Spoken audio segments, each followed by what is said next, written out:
I'll cut to the chase. Yeah. Their means of death don't match. He doesn't have to go up the steps.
Very early on, reports said the Latah County Coroner said that 4 University of Idaho students who were found dead in a rental house were stabbed to death in their beds. Coroner Cathy Mambutt told News Nation that the students likely were asleep when the attacks occurred. We now, of course, know that those 4 students were Madison Mogan, Kelly Goncalves, Ethan Chapin, and Xana Kernodle. We also know that shortly after this tragedy occurred, the county coroner, Cathy Mambutt, went on several different news stations giving interviews to reporters. Now think about this. How often have you seen a coroner interviewed on any news channel? It's truly unprecedented. There's quite a bit of blood in the apartment, and, it's a pretty traumatic scene to find 4 dead college students in a residence.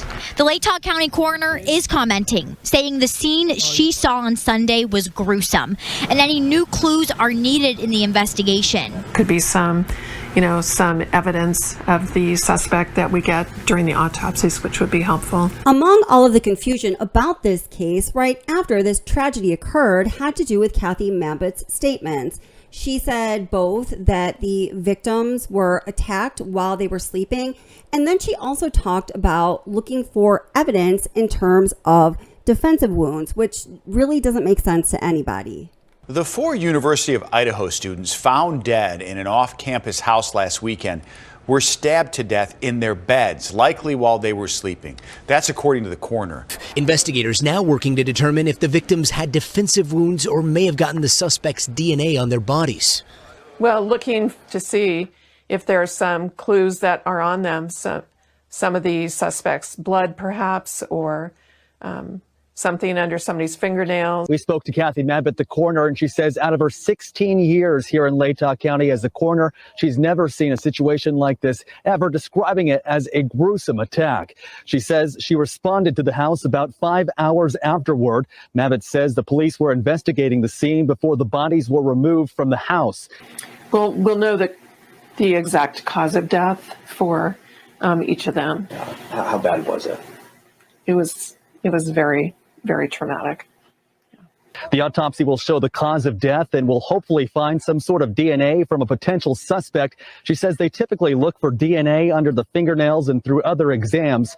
Mambutt says they will be looking for defense wounds as well. So as you can see here, the coroner's statements about the crime are confusing or conflicting as it is, saying that they were murdered while they were in bed and asleep, yet they're looking for signs of defensive wounds. And the coroner made some statements to family members that I'm going to get into in just a moment, that were definitive about defensive wounds being present on the victims. What confuses this issue even more is that we know at the crime scene, the only DNA of the suspect that was found was on the knife sheath. There was apparently no DNA underneath the fingernails or in the other likely places that Cathy Mambutt pointed out, because if the DNA existed under the victim's fingernails or in other places, we certainly would know about that, because I have to imagine that the investigation with the Moscow police, the Idaho State Police, and the FBI was thorough enough that they would have been able to extract some DNA if there was any on the victims or any other on the crime scene. One thing that I have pointed out before that some people think is petty, but I think it is rather significant, is that mistakes were made by this coroner on the official document that was yielded as a result of her coroner's report. She got the manner of death and cause of death flip-flopped, and as a result, basically every reporter that I heard reporting on the issue of the coroner's report just read the report as it was, and so they were reporting it with the cause of death and the manner of death all switched around. I was shocked when I got a call for 4 homicides. Latah County Coroner Cathy Mambutt declared the victim's manner of death stabbing, likely from a large knife. She told us the case is one of the worst she's seen. So we can see here on this document that she has the cause of death listed as homicide and the manner of death listed as stabbing, which just isn't right. And I think this lack of attention, as I said, is just wrong. The way this should really read would be the manner of death is homicide and the cause of death would be from stabbing, as we learned after we learned the details of this horrible event. In addition to the coroner, Cathy Mambutt, being very loose-lipped and talking to the news media and anyone really that wanted to give her an interview, it seemed, she also disclosed some sordid details to Kelly Goncalves' sister, who is a minor, as Christy Goncalves recounts here in this heart-wrenching interview. Meantime, Goncalves also told me the county coroner called and told her 17-year-old daughter graphic details from the autopsy over the phone. She asked, "Are you sure you want to know this?" And my daughter, thinking that she did for whatever reason, said yes. And she proceeded to tell her. And you haven't spoken to the coroner? No. Xana Kernodle, a junior who majored in marketing. Her father, Jeffrey, who lives in Arizona, told our Phoenix affiliate that Xana had bruises on her arms, possibly from fighting off her attacker. She's a tough kid. Whatever she wanted to do, she could do it. As the world learned in a recent 48 hours and other interviews that the victims' family members did, the victims' family members have an idea about what happened to their loved ones in the final moments of their lives, and even perhaps about the assailant's motivation based on things that the coroner, Cathy Mambutt, told them. Now, this to me is a very uneasy situation because, again, we have statements from the coroner saying that the victims were killed in bed while they were sleeping, but they're looking for defensive wounds. According to the families, there are defensive wounds, yet they didn't find any DNA whatsoever underneath the victim's fingernails or anywhere else on the victim. So, like so many other things in this case, this all just doesn't make sense to me. And this point here, particularly to me, is rather troubling. Take a listen and then leave a comment below and let me know what you think about the victim's family members' statements here. The night of the murders, Christy and Steve Goncalves' daughter Kaylee was in the same bed as her childhood friend, Maddie Mogan. The Goncalveses say coroner Cathy Mambutt told them before a gag order the killer attacked Maddie first, then moved on to Kaylee. There's evidence to show that she awakened and tried to get out of that situation. They say she cried out, and her wounds show she fought for her life.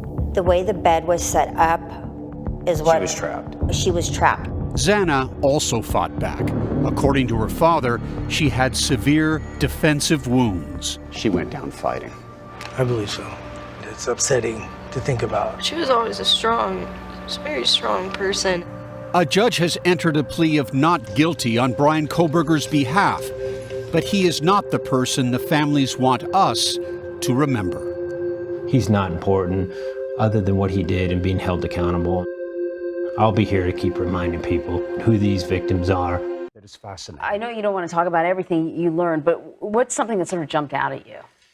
The big thing is that based on all that they have learned, the Goncalves family is convinced that Brian Kohberger, the suspect in these 4 killings, entered that house on King Road in Moscow, Idaho, on a day prior to the murders.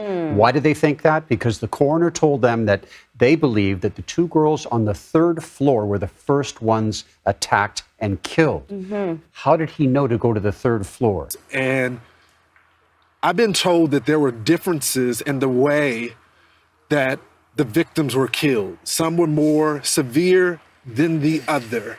And this week we heard the target attack walk back and then reverse it back to it being a target attack. What can you tell us about the targeted attack? They have told us that it was targeted, but they told us they can't tell who. We asked specifically, and they said, we'll try to get that information to you. And they got back to us a day or so later, and they said, we're sorry, we can't give you that information. But then a day later, we saw in the news that it was not targeted, or they think the whole house was targeted. But I'll cut to the chase. Yeah. Their means of death don't match. Maddie's They don't. and Kaylee's cause of death, it does not match based on the autopsy report. They don't match. Would indicate that one of them He doesn't have to may go have up been the the target. steps.